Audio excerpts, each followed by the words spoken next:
Hi, my name is Tim Lemire. I'm a writer and visual artist based in Providence, Rhode Island. And this video is about a comic illustration of mine that I'm very honored to say appeared in the New York Times Book Review.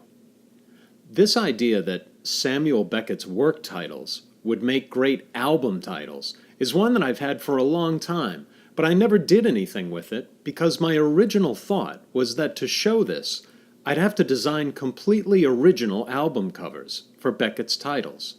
But not long ago it occurred to me that I could base these imagined albums on existing album designs. So let's go through Beckett's titles, my designs, and the designs I based them on.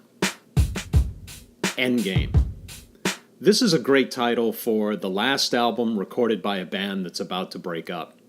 I based the design on Mona Bone Jakin, or Jackin, by Cat Stevens. And if you know Beckett's play Endgame, you know that there are two characters, Nag and Nell, who live inside garbage cans. So here's Nell looking very sad that this is the band's last album. ROCKABY.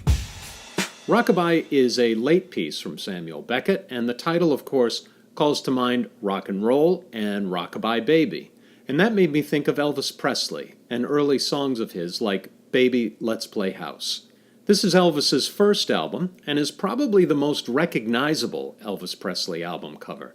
In fact, the band The Clash, for the cover of their album London Calling, borrowed this lettering style. Dreams of fair to middling women.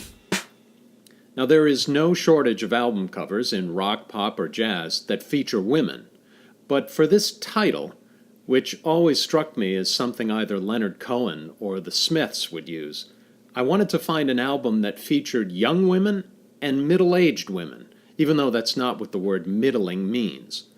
So I chose Pieces of Eight by Styx. And if you look closely, I put in the background a barren tree and two small figures, which leads us to En attendant Godot, Waiting for Godot. This design is based on the classic Frank Sinatra album In the Wee Small Hours. Frank looks very lonely, very forlorn. I think of him more as an Estragon than a Vladimir. And the lamppost in the album design is an urban substitute for the tree in Waiting for Godot. KRAPP'S Last Tape. This is a one-act play by Samuel Beckett about an old man who records his diary on reel-to-reel tape. And my first thought was to do a spoof of The Basement Tapes by Bob Dylan and the band. And while that album cover does have a reel-to-reel recorder in the foreground, it's relatively small, and I was worried that at the reproduction size you wouldn't be able to see it. So instead, we have the original soundtrack to the movie Guardians of the Galaxy, which is more contemporary and recognizable. Rough for Radio. Rough for Radio is a short radio play by Samuel Beckett, and of course the radio is a popular topic in pop and rock music, from Elvis Costello's Radio Radio to Queen's Radio Gaga. It was not easy, though, to find an album cover with a radio featured on it. Finally, I found this album cover from Kraftwerk, the German band of electronic music. I couldn't figure how to put Samuel Beckett's face in this one, so I put his initials in the upper right-hand corner in the style of Peavey, which was the first rock amp that I had.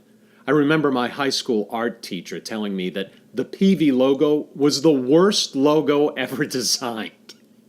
He had opinions. More Pricks Than Kicks. More Pricks Than Kicks is a collection of short prose published by Samuel Beckett in 1934. And if that is not a rock album title, I do not know what is. Spinal Tap would be all over this title, as would the Rolling Stones, who also gave us Get Your Yayas Out.